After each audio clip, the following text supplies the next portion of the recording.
I'm Ted Maris-Wolf, the Deputy Director of the CV Starr Center for the Study of the American Experience, and I want to welcome all of you here. I was worried the weather would keep us away, but I shouldn't worry so much. Just as our founding fathers would be shocked by the enormity and complexity of our nation today, those in Congress who established the National Park Service in August 1916 would be astonished at the size, diversity, and influence of the organization. In its inception, nearly a century ago, the National Park Service consisted of 15 national parks and 22 national monuments. Today, it encompasses 401 park units, 23 national scenic and historic trails, and 58 wild and scenic rivers. Its budget of $2.6 billion, plus or minus, is larger than the annual budgets of at least 50 nations in the world and is roughly equal to that of the nation of Moldova. Little known fact. The National Park Service has more than 20,000 employees and 140,000 volunteers. By any definition, the National Park Service is a kind of nation within a nation, and only a rare person could lead such a far-flung organization, let alone with skill, sensitivity, and vision. We are honored to have its leader with us here today. Jonathan B. Jarvis became the 18th director of the National Park Service in 2009. He's a native of Lexington, Virginia, and holds a degree in biology from the College of William and Mary, where, I'm told, he was a member of the Outing Club and Sigma Chi fraternity and worked in SWEM library. Outing Club members, take note, there is gainful employment in your future. He went on to complete the Harvard Kennedy School Executive Program in 2001. A career ranger of the Park Service, he began working in 1976 as a seasonal interpreter in Washington, D.C. Since then, he's served as a protection ranger, a resource management specialist, a park biologist, and chief of natural and cultural resources at parks such as Guadalupe Mountains National Park in Texas, Crater Lake National Park in Oregon, and North Cascades National Park in Washington. He also served as superintendent of Craters of the Moon National Monument in Idaho, Wrangell St. Elias National Park and Preserve in Alaska, and Mount Rainier National Park in Washington. Prior to taking the helm as director, Jarvis served as the regional director of the Pacific West region, overseeing 58 units of the national park system in the Pacific Northwest, Hawaii, and the Pacific Islands of Guam, Saipan, and American Samoa. As director, Jarvis has taken bold steps to reimagine the National Park Service for the 21st century by working to build enduring relationships with the public, collaborating with historians in reinterpreting a wide range of sites, and attempting to tackle challenges posed by climate change, air and water pollution, and urban development. Jarvis has not been one to sidestep what one scholar has called, quote, the tough stuff of American memory. And as a result, he has inspired scholars, colleagues, and the general public to forge a new spirit of collaboration in developing, interpreting, and manage Park Service sites. The writer and historian Wallace Stegner once wrote that national parks, quote, are the best idea we ever had. More recently, Ken Burns and Dayton Duncan wrote that the national parks are, quote, more than a collection of rocks and trees and inspirational scenes from nature. They embody something less tangible, yet equally enduring. An idea, born in the United States nearly a century after its creation, as uniquely American as the Declaration of Independence, and just as radical. How exactly does one manage this radical idea today, especially when our national park system is fragmented into hundreds of sites, monuments, historic homes, and spaces? And how important are these places to our historical memory, our history, and our evolving sense of ourselves as Americans? Please join me in welcoming to Washington College one of the most distinguished and capable leaders of our day, National Park Service Director Jonathan Jarvis.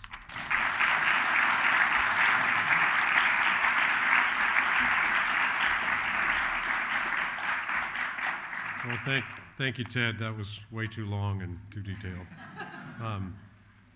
Thanks to Washington College for the invitation, and the people of Chestertown, Maryland. Had an opportunity to walk around your lovely town, and lots of great history here, a beautiful place as well. So the slides you're seeing have no direct relevance to my talk.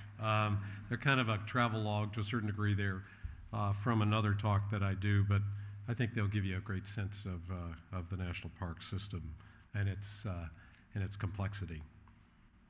The National Park Service is America's storyteller, and we are the keeper of our national narrative. Every quintessential American experience is or should be represented in the national park system.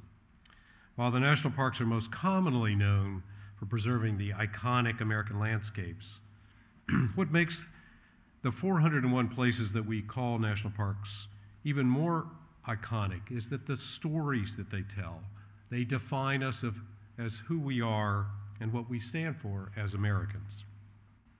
It's the National Park Service's responsibility to preserve these places and to ensure that the ideals and the lessons that they represent are communicated to successive generations.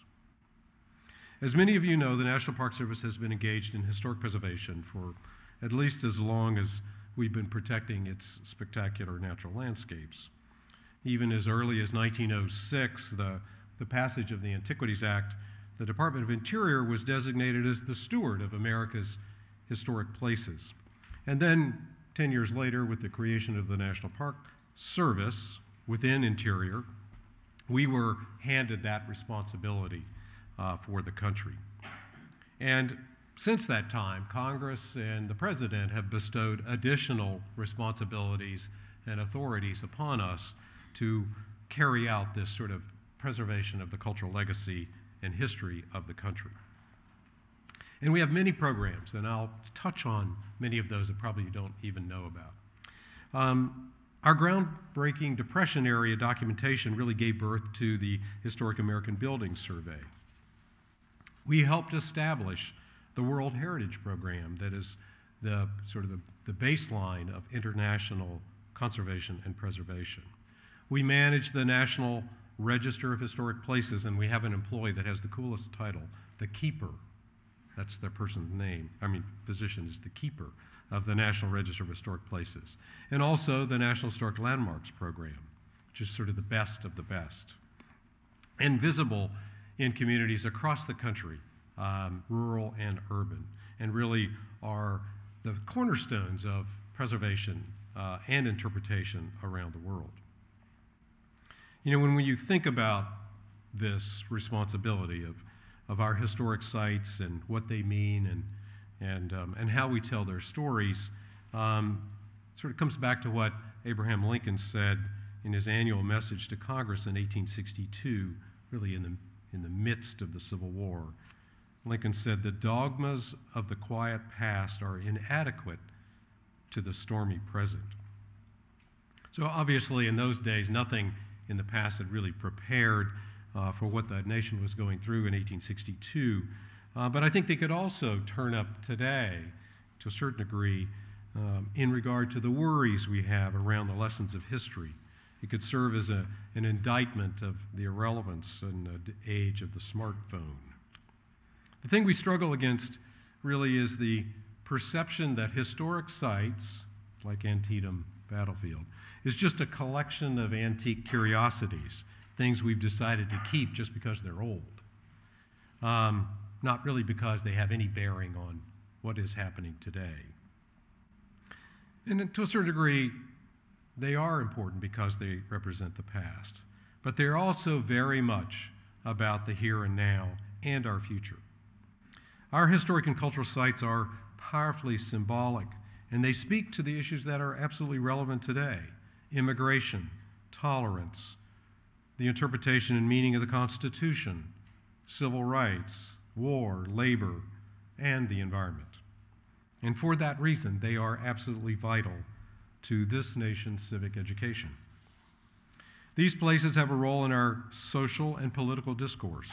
They define the American experience and express American identity in all of its diverse forms. Places like Independence Hall and Pearl Harbor Little Rock Central High and Ellis Island have as much to do with America, what it will be, as it does with what America was. We are facing daunting social and environmental challenges, and we search for ways to achieve sustainability in how we live and how we work. And we struggle with issues of public health and producing a citizenry that is informed and engaged. So these sites, these historical and cultural sites, are not only relevant, they offer guidance.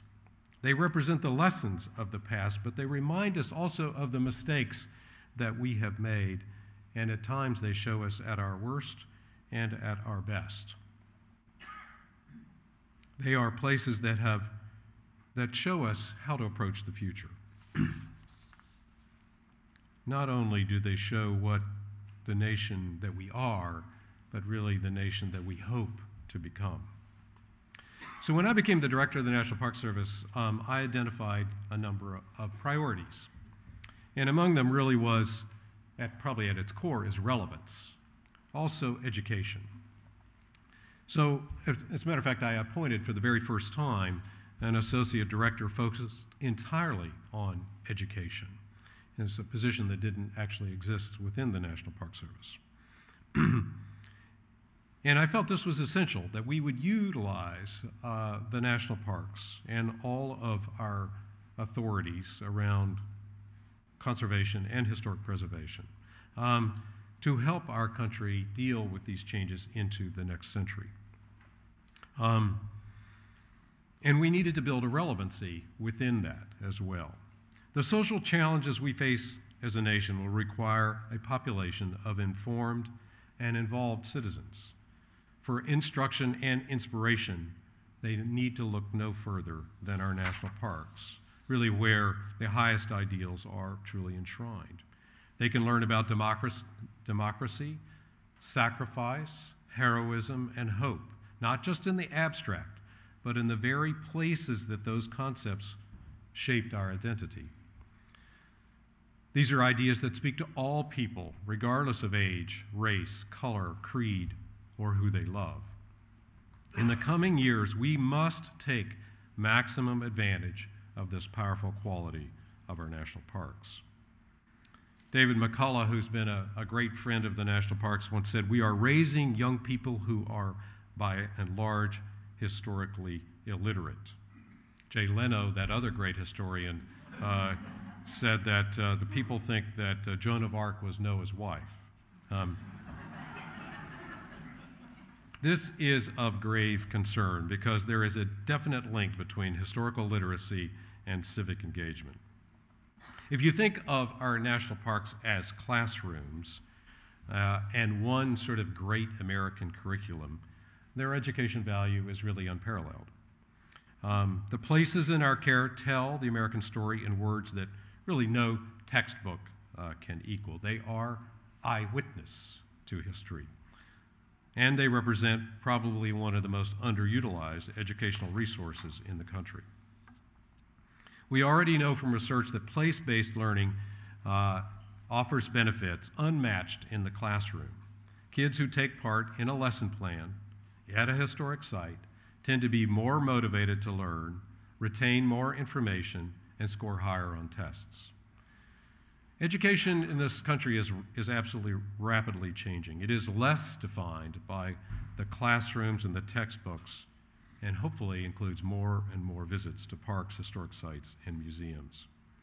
A 7th grader can read all day about John Brown, but no textbook can really relay the desperate hours of the standoff at Harper's Ferry National Historic Park better than standing within that small brick building where it actually happened.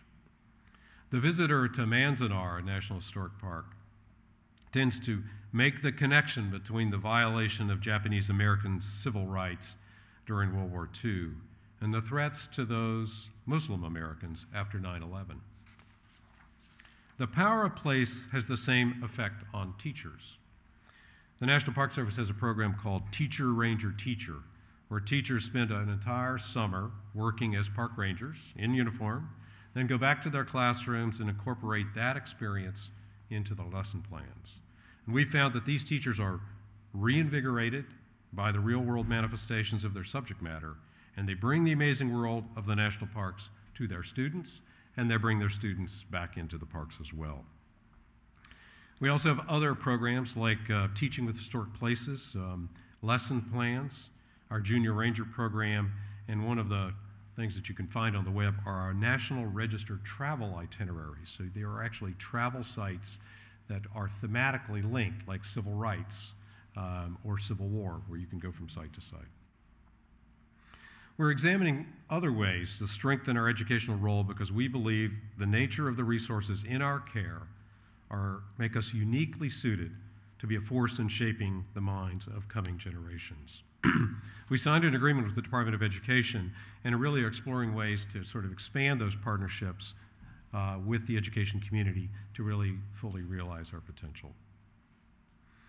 We're working with the President's Advisory Council on Historic Preservation and partnering with heritage areas like Journey Through Hallowed Ground that offers students a full immersion in the Civil War and it urges them to really understand what brought the nation to war in 1861. The kids produce videos, they write, they shoot and edit, and really provide the story as if they were part of it at the time. At Lowell National Historic Park in Massachusetts, young people are finding out what life was like in the 19th century textile mill, which was not a great life at the height of the Industrial Revolution. Every year we get 60,000 kids in grades 3 through 12 experience hands-on, site-based education about things like labor history, immigration, economics, globalization, and the impact of industrialization on society and the natural world. We do this in partnership with the University of Massachusetts, and it's a great example of what we would like to do more of. You know, young people are really our greatest asset and really one of our most important audiences for this work. We have launched with the Department of Interior a youth initiative that really seeks to engage young people to become conservation and preservation leaders of tomorrow.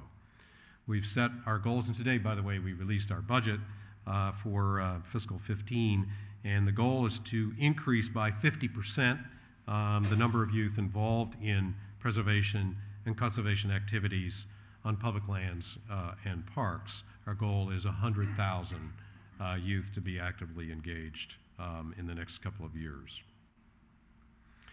It isn't just the Park Service. Our sister bureaus, Fish and Wildlife Service, BLM, Forest Service as well, are all participating in this. And we're lining up projects in cultural resources, archaeological field schools, repairing adobe structures in the Southwest, maintaining historic trails, and really teaching them job skills, connecting them to history and the public lands, and hopefully making constituents and advocates for the rest of their lives as well. If these historic and cultural sites to remain relevant, their interpretation is absolutely essential. And we in the National Park Service, who are well known for our rangers having the evening programs and sort of telling the story, that's been a part and parcel to who we are for our first 100 years. But we're reevaluating how we do that work. We know that sort of history delivered from on high really has kind of limited impact. The idea of the sage on the stage is more and more a thing of the past. It's more of the guide on the side. So what we are doing is learning how to work with people to understand their experience, their frame of reference, and use this knowledge to help them find a personal connection in their parks. This is a different approach than we have done in the past, and we're almost having to retrain our frontline interpreters. The parks that we manage, and you've seen a lot of them roll by here, each have an opportunity to make a personal connection to each individual and help those individuals with their own whatever trials and tribulations they may be having in their personal and private lives or in professional lives. Places like Women's Rights National Historic Park in Seneca Falls, New York, remind us that those who fight for equality do eventually win.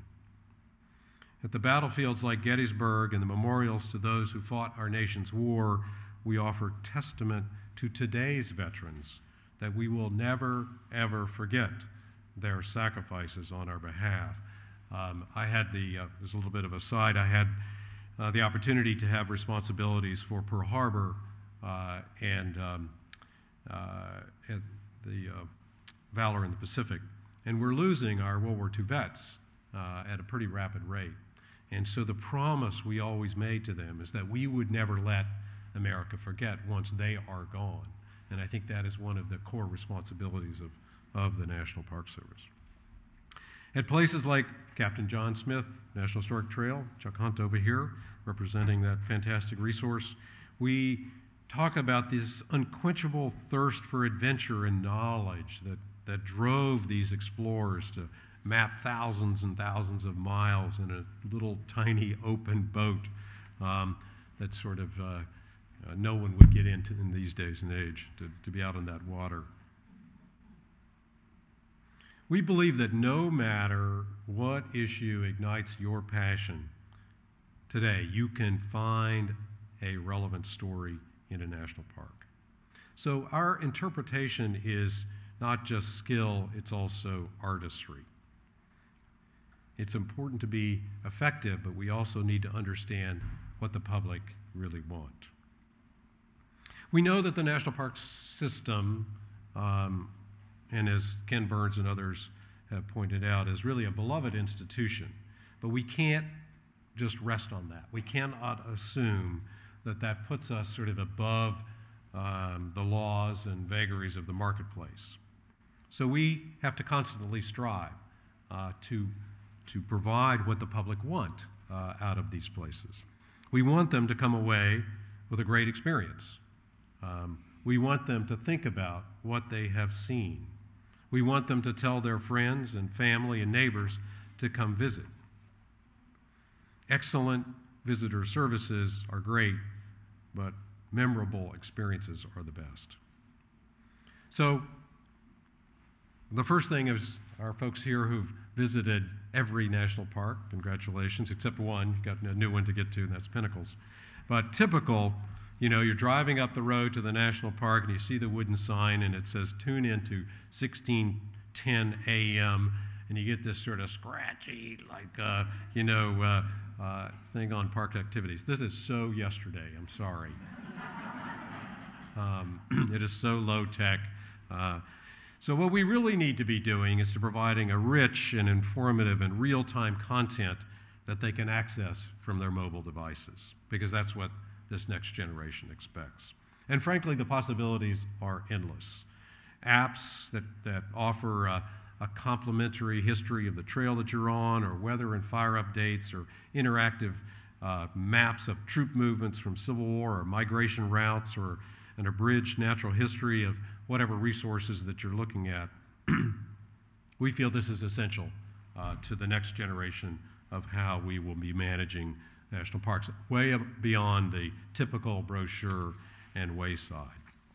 Now, frankly, some of you are probably aghast at that, leave the gadgetry at home, do it the way I always did it. And having done literally hundreds and hundreds of public meetings around this issue, if I have a sort of a typical audience, that are national park enthusiasts, they'll say, leave all that stuff and do it the way I did it. And I say, so you're still hiking in wool? That's great. So why are you rejecting one technology over the other? I think this next young generation expects to come and bring their devices. And when you think about it, which I really like, is so if you look at a picture of young kids in a national park with a ranger telling a story, a ranger holding an archaeological item or a black snake in their hand or whatever, 10 years ago, every one of those kids would be sort of, with their mouths open and awe and staring. Today, they would all be holding out their phones, taking a picture of it, and instantly uploading that to Facebook or whatever social media place that they are operating, and sharing that within a much broader audience. That opportunity to share that at a broader audience helps us build relevancy beyond just that local experience as well. As we expand our digital capabilities, we're also looking to whether or not the concept of the visitor center is even a viable model anymore. Visitor centers are expensive, and they ultimately become dated, exhibits become dated, and so we've got a task out called Beyond the Visitor Center, because increasingly visitors are coming already armed with most of the information that they would get in the visitor center because they downloaded it already. So as we think about the next century of the national park system, we need to be thinking about that. The visitor centers and facilities that we are building are a product of the Park Service being an incredibly aggressive agency in terms of sustainability. Anything that we're building today is now meeting the highest LEED standards, LEED standards, and we are using alternative fuels, solar energy, composting, water-saving technology, and all of those kinds of things as well. As we look to ways to share stories, we're also looking at the stories themselves to ensure that we are capturing the full breadth of the American narrative, because we know that it is not just one story, it's many stories. All Americans must see themselves in their national parks, and we must include the stories of those whose voices have long gone unheard in the interpretation of American history. As most of you know, we are in the sesquicentennial, the 150th commemoration of the Civil War.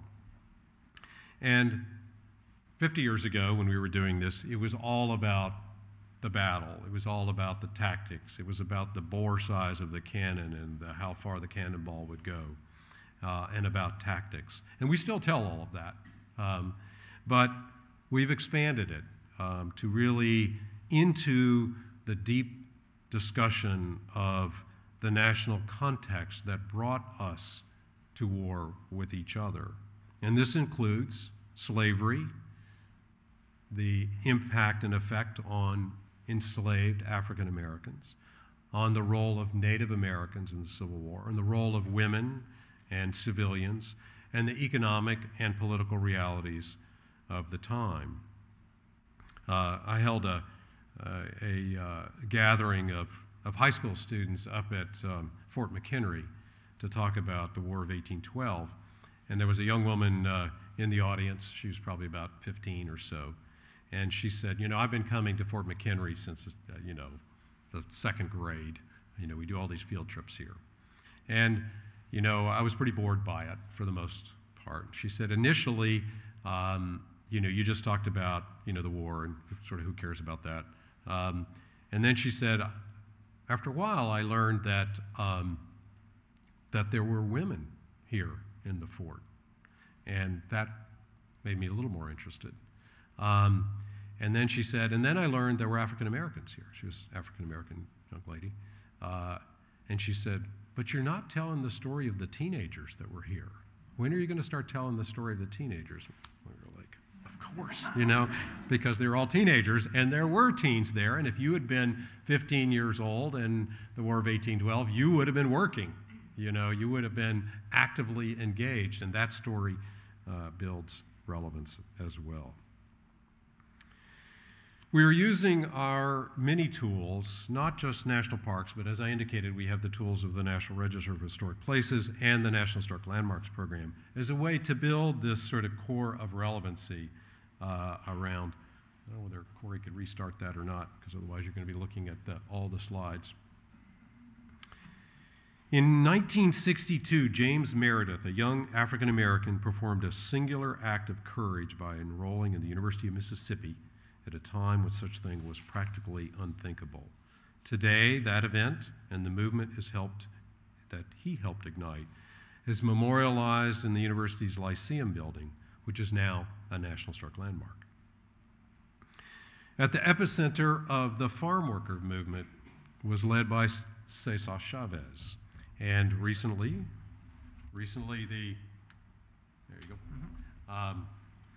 the President Obama, using his powers under the Antiquities Act, established the Cesar Chavez National Monument in La Paz, California. Not long ago, Elizabeth Quinlan House in Minneapolis was added to the National Register of Historic Places.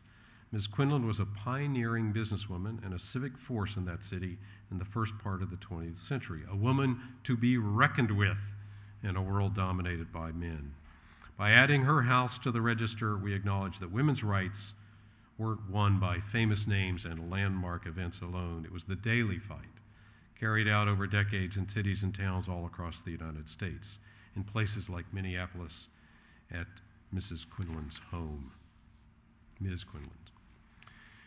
In Washington, D.C., we recently established as a National Register site the home of Franklin Kameny,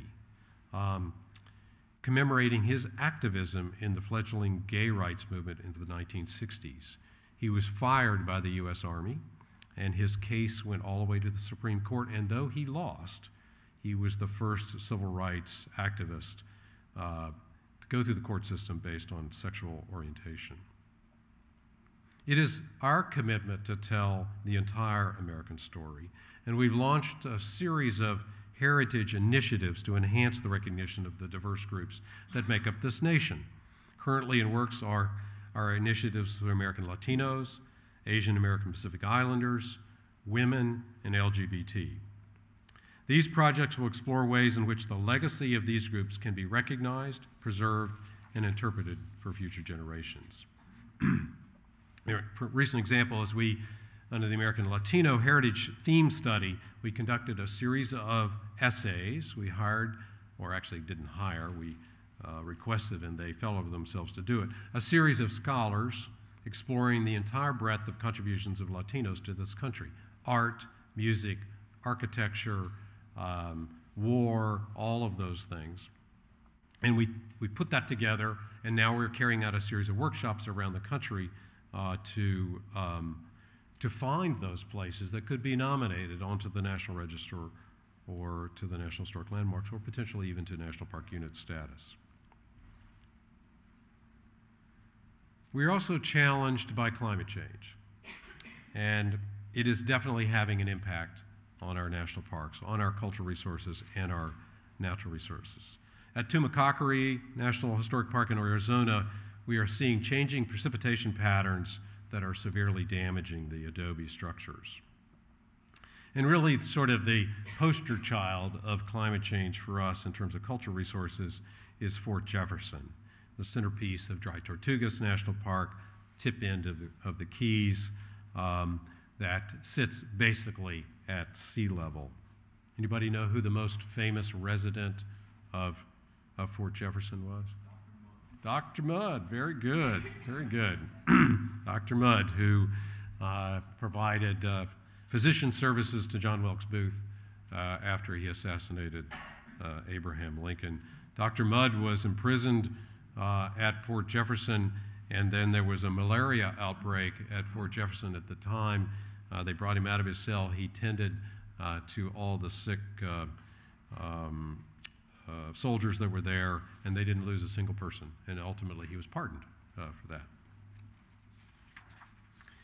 In Alaska, we are seeing melting permafrost exposing these vast archaeological sites to deterioration, and severe storms are just eroding and undermining the coastal villages, which have tens of thousands of years of cultural history as well. And in the Pacific, we are seeing sea level surge and sea level rise threatening these coastal communities, and in some cases, full island nations. So in the Park Service, we've really adopted an agency-wide strategy to really cope with these things.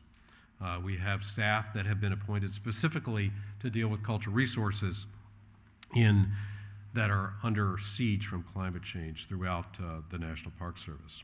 We've incorporated the impact of cultural resources and climate change throughout our full range of adaptation to really understand the lessons of history. It's not the first time humans have dealt with climate change. It just happens to be our turn, and we can take some lessons from past civilizations as well. You know, I hosted a meeting, I was telling Ted about this, I hosted a meeting of my biology staff and my cultural staff about climate change a year or so ago. And of course, you know, it's all about loss. It's all about, you know, how do we deal with loss? How do we adapt to the changing climate? And the biologist turned to the cultural resources person and said, at least you have a process by which you can say goodbye. Because cultural resources, we have a process of documentation, recovery, and then ultimately we may lose it through benign neglect or other fire or other resources. We don't have that process in the natural resources world. We have no process to say goodbye to a species. We go to heroic efforts to protect it. We've also learned how to talk about climate change. As you can probably imagine, climate change is a little controversial. Not necessarily everybody in the country buys it or believes it.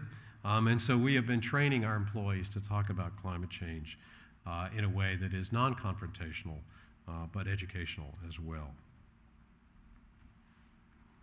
And we're using every, you know, social media, modern media, waysides, QR codes, you name it, to really talk about these things.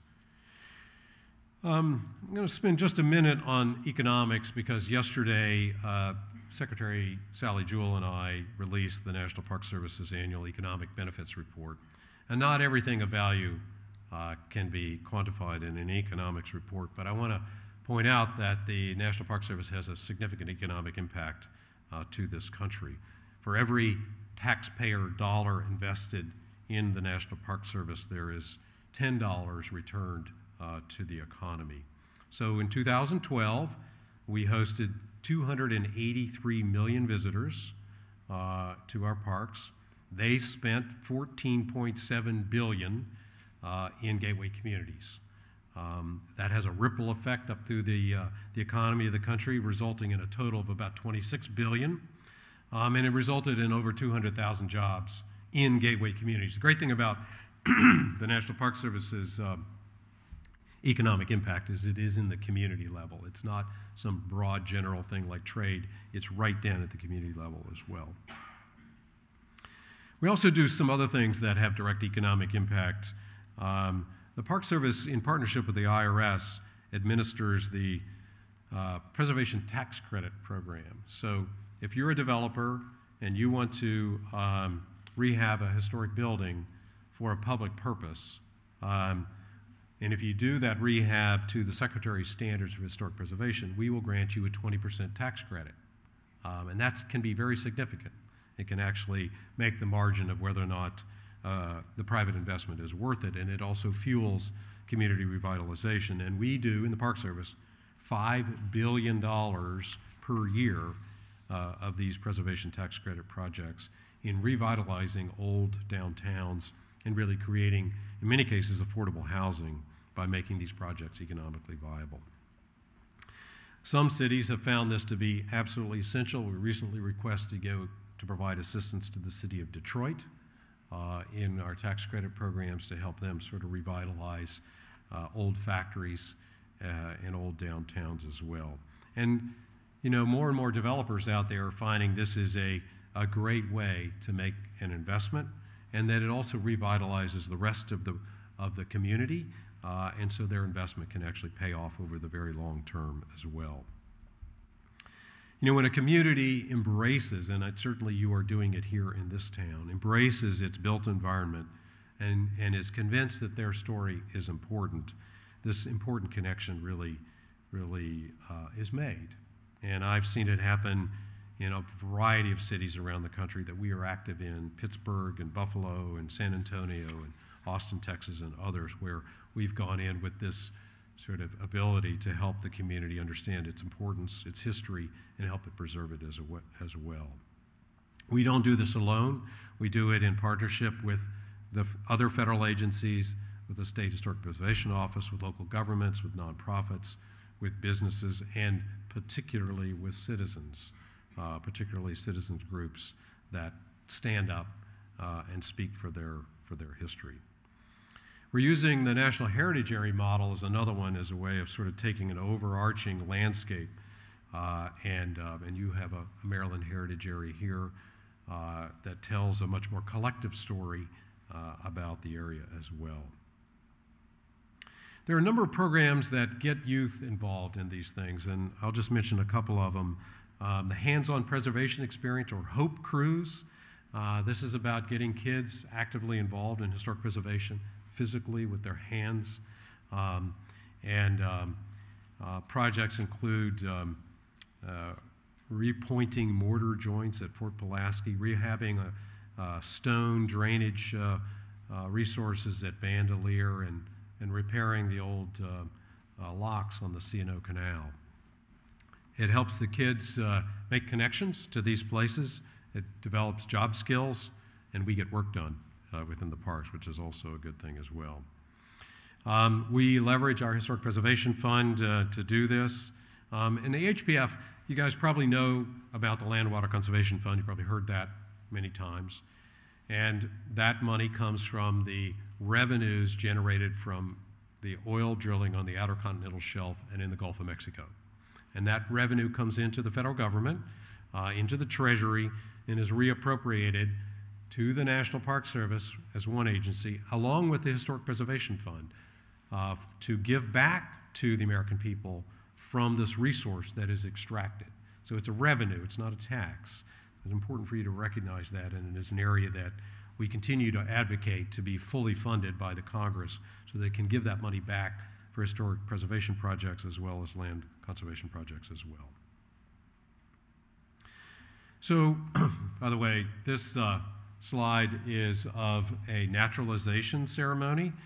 We do about 25 to 30 new citizen ceremonies in national parks. What better than place to swear in new citizens in the oath of allegiance to the United States than in national parks. We do them across the country every year. The Park Service will be 100 years old in 2016, and I will have served for 40 of those 100 years.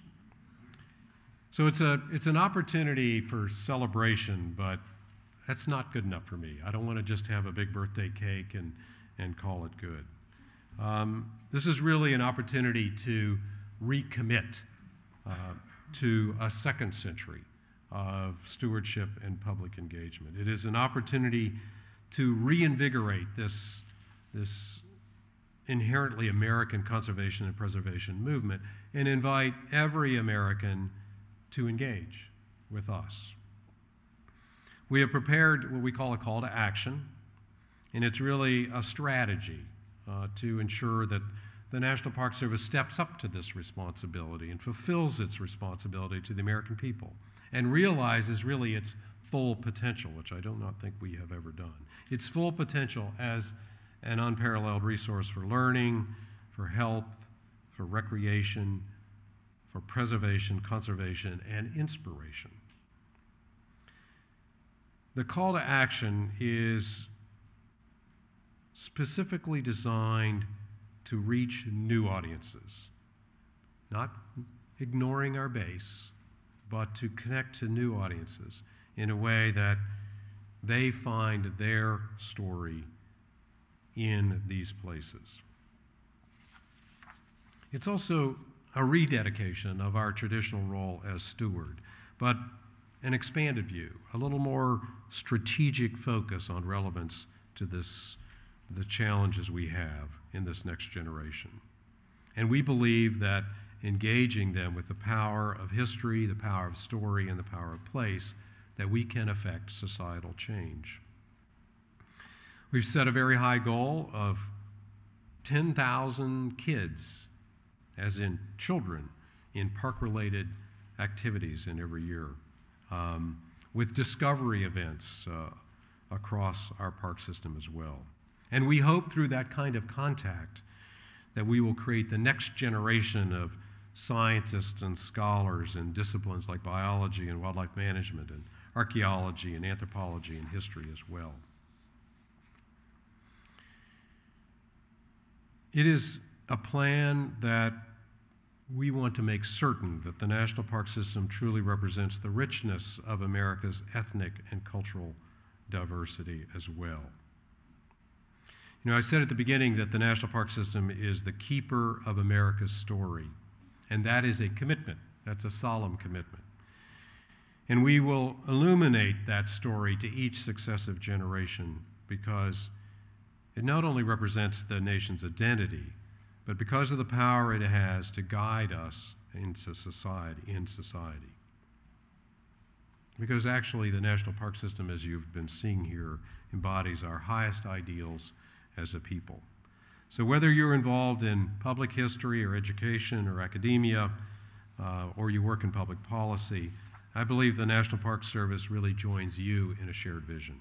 And that is a vision of the future that is informed and inspired by the past and embodied in the places we have chosen to save for the next generation. Thank you.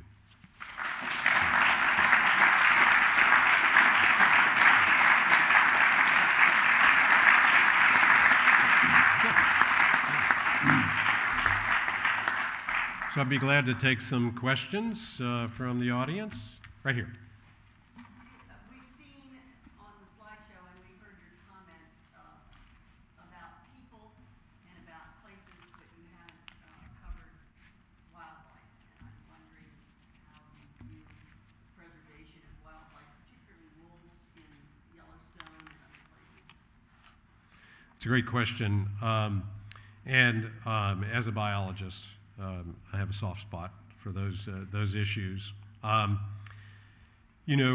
Park Service has a particular view about wildlife, more about population than it is about individual animals.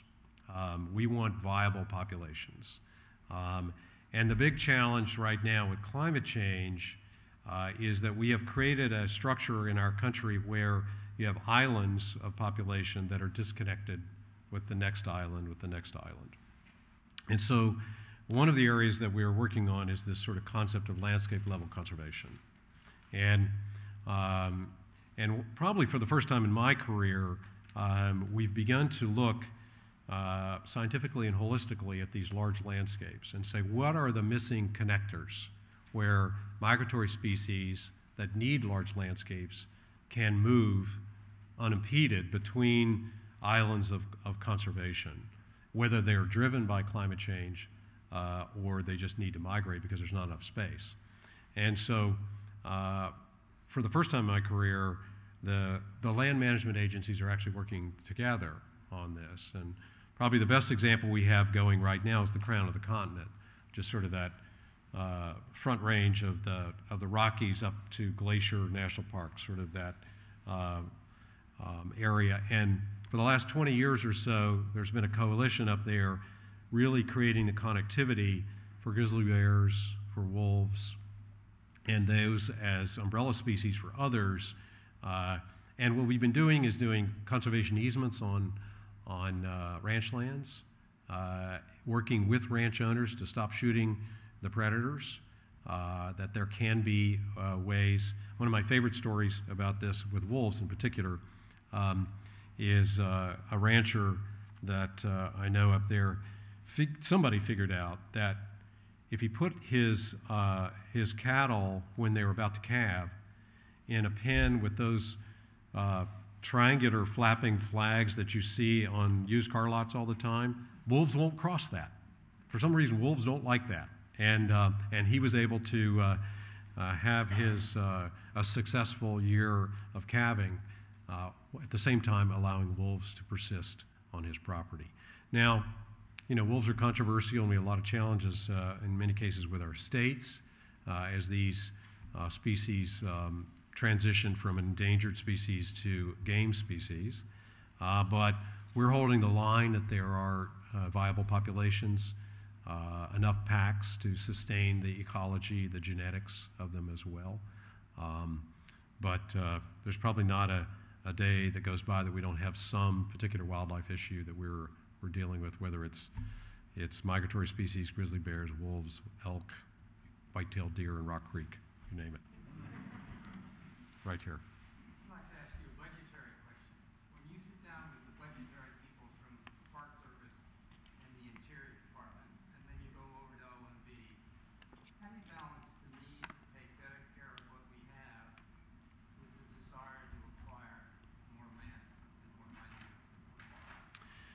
It's a delicate balance, but you know, I like to say history doesn't stop just because you have a budget crisis. You know, would we not have any memorials to 9/11 because we don't have the money? No. Are we not going to honor the veterans that returned from the wars of Afghanistan and others because we don't have the money? This country has plenty of money. It's just a matter of priority. And so not everything is deserving, and we study, I've got 40 studies underway right now for new national parks, and on average, about 50% we reject. I mean, out of hand, based on the studies. We say they're not of national significance, they're not worthy, but there are places that are worthy. And one of the challenges we have with is that really, as I've mentioned, the contributions of minorities and women are underrepresented within the system. And if we stop now, then we have not been fair to all Americans in terms of those stories. I like to say the Park Service is a cheap date, and we're a lot of fun. And so we're highly efficient with what little bit of money we do get from the federal taxpayer, and you know, we're basically, as the appropriators would say, we're decimal dust in the federal budget, and but we leverage that, and that's why we have been able to articulate the economic benefits that are derived from that. So we say we're an investment, we're not a cost. Yes, sir. I have a related question. I know that the budget for National Park Service has been reduced considerably over the past several years. And I know also that staff within a lot of the parks are reduced because of that. And things are being lost. How are you addressing reductions in staff? Well, a number of ways. I keep asking for more money, and today we did get, actually, the president released his budget for fiscal 15, and there is a $40 million increase to the National Park System's base operations, which will significantly help bringing back a lot of that staff that we've lost. I think that philanthropy is going to play an increasing role in the National Park System. You know, we've never really tapped the potential for philanthropy we have a lot of friends groups, and they raise small amounts of money, but I do believe when this is, you know, the American citizens are the most philanthropic in the world, and they give to a lot of things. They give to education, they give to health, and they give to the environment, but they don't necessarily give to the National Park Service to do these things. I don't think philanthropy should ever replace the core responsibilities. There's kind of a bright line.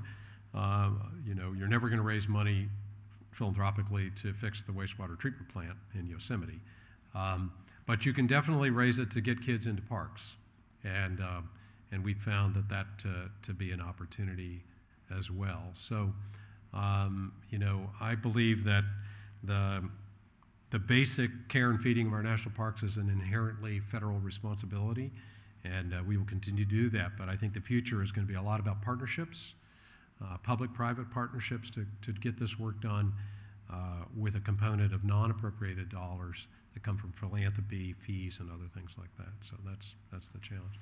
All the way in the back. I'm an anthropology major, so I'm very interested in the histories in the museum studies, and I am currently doing job search to try to find something after I graduate. I've been involved in internships. I've been volunteering in the National Park Service before, but what is it that what's like advice on what's a good next step after all that? It's a great question. As I like to say, we be persistent and patient. Two pieces of advice I would give. One is become familiar with the Public Land Corps law. You can get non-competitive rights if you work 640 hours of Public Land Corps work, and so you can have non-competitive in statement rights as a federal employee in these fields within certain types of jobs. Just research it. You'll find it all on the web about that. That's a key. And then if you want to, as I tell people that are trying to break into the national park system, don't go to Yosemite and think that ultimately they'll hire you there. Everybody goes there. Everybody goes to Yellowstone. Go to one of the less popular sites. I'm interested in the stuff that a lot of people don't pay so much attention to because of the fact that it's obscure and many. Exactly. Those are far better chances to break into the system, and patience and persistence gets you there. As much as I'd like to keep the sage on the stage all night, how about a final question before we open the doors to the food? Okay, one final question. Right back there. Very light but high risk. What's your favorite of your properties? My stock answer is I love all my children. Thanks.